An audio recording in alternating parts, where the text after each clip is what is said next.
StackStorm is an event-driven automation platform. It does IFTTT for ops.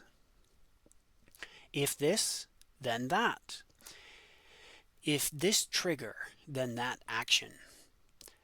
Let's look at which events are triggers. An event from an external source can be a trigger.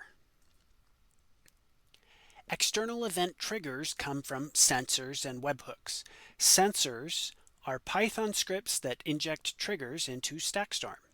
A passive sensor could receive messages from RabbitMQ, Kafka, MQTT, or other services. A polling sensor could poll for new tickets in Jira, poll for new emails in IMAP or SMTP, or poll for new commits in a Git repo. Webhooks allow external services to push their events as triggers. Many services readily support sending webhooks, including monitoring tools, New Relic, Scalar, Orion, and others, dev services like GitHub, Bitbucket, Jenkins, Circle CI, and network devices, Napalm, Cisco, Palo Alto, Viata, and many others. These external events are especially useful for auto remediation, incident responses, and continuous deployment. Internal StackStorm events also create triggers. This includes timers like cron, a specific date, or a time interval. Running or completing an action also creates a trigger, as does the spawning or exiting of a sensor process. Or you can manually run or execute actions via the command line and the web UI, and via chat apps, where conversations in chat services like Slack can trigger actions. Manually running actions is especially helpful for troubleshooting and deployments. That brings us to a glue to link a trigger to an action. A rule links a trigger, like a cron job or a webhook, to a particular action. It includes matching rules to select only triggers that match some criteria before running the action.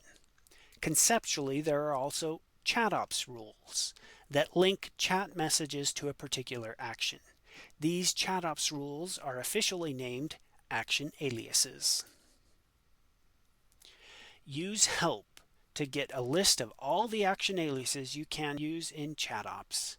This feature is actually handled directly by the chatbot, so running help does not run a StackStorm action. It's more of a special bot-side command. Remember, StackStorm provides IFTTT or IFT for ops. If this trigger matches a rule, then run that action. We looked at triggers and rules. Next, let's look at actions and how StackStorm runs them. Action runners run different types of actions. Once StackStorm schedules an action, the appropriate action runner handles running it. For example, the remote action runner handles running the core.remote action, which runs a user-supplied command on a remote server via SSH. The action runner is responsible for saving action execution details in the StackStorm database, including results like a command's standard out, standard error, and return code, and audit details like who ran the action, when it started or ended, and the duration. The action runner is responsible for creating audit log entries as actions start, run, and complete. This allows the actions to focus on the action logic without worrying about persisting results or creating audit logs. Here are two more action runners in actions.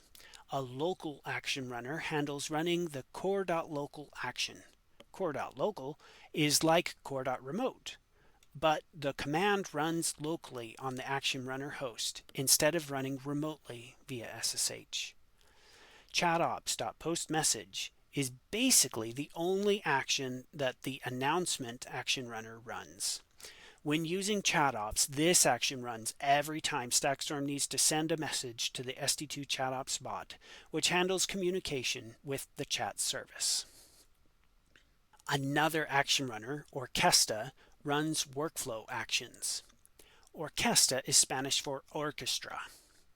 So Orquesta orchestrates a graph of workflow tasks.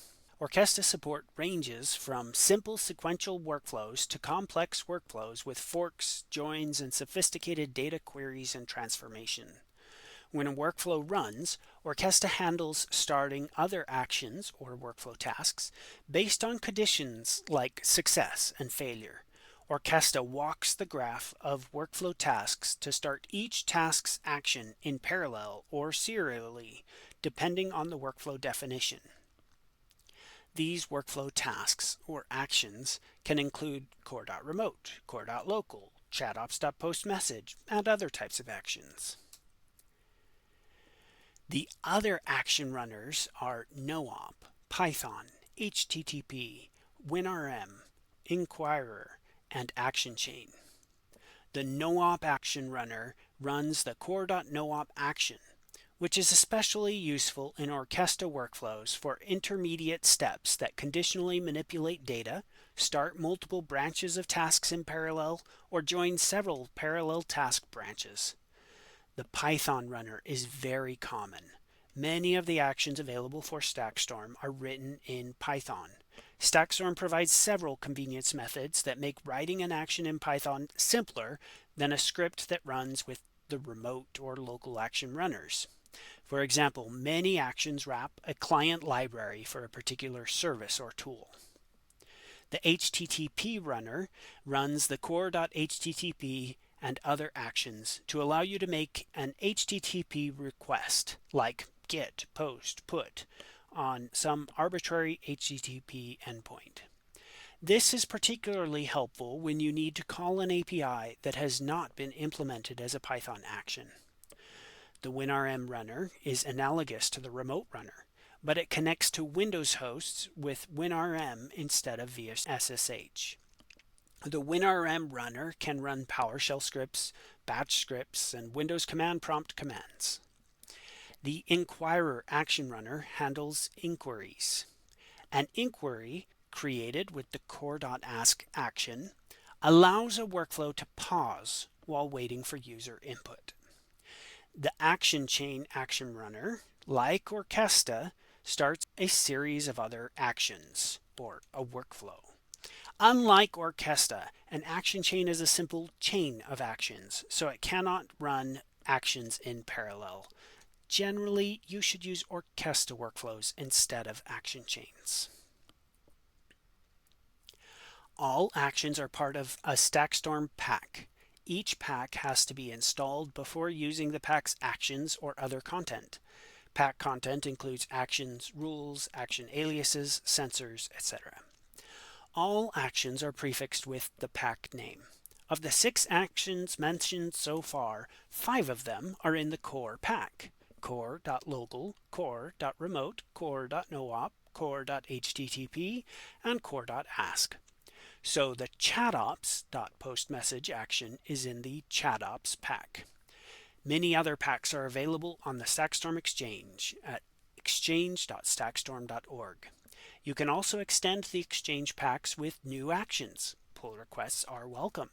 Or create a custom pack if the Exchange does not have what you need. So let's try running some StackStorm actions. StackStorm has 3 primary interfaces.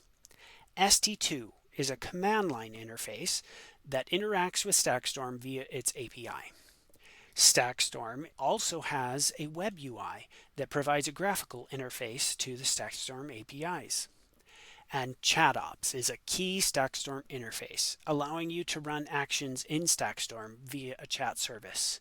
I'll use Slack for this demo. On to the demo. First, ask the bot for help. Then run the greet action alias. The help command does not show up in the web UI, but the greet action does. Running actions from the command line also show up in the web UI. The local action runner runs both of these examples.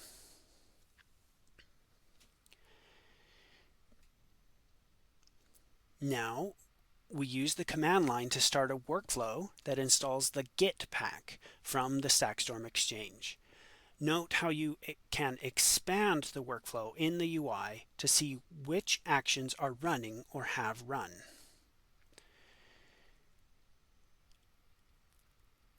Don't forget to look up ChatOps alias details using help.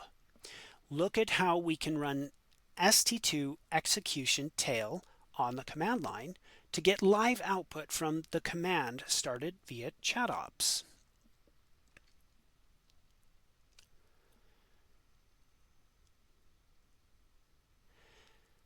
The live output is also available in the web UI with the Check Live Output link. You can also run actions from the web UI. The local action runner runs the linux.dig action. Browsers often autofill fields with username, password, or other details, so make sure to click Preview before clicking Run to ensure you're not unintentionally submitting autofilled data. You can see the autofilled password when I get ready to run the git.clone action.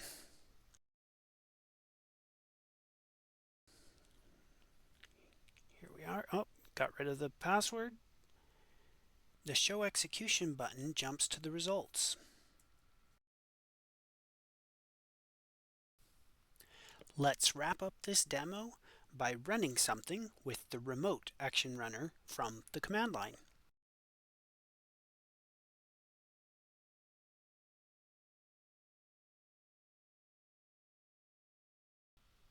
StackStorm, an event-driven automation platform.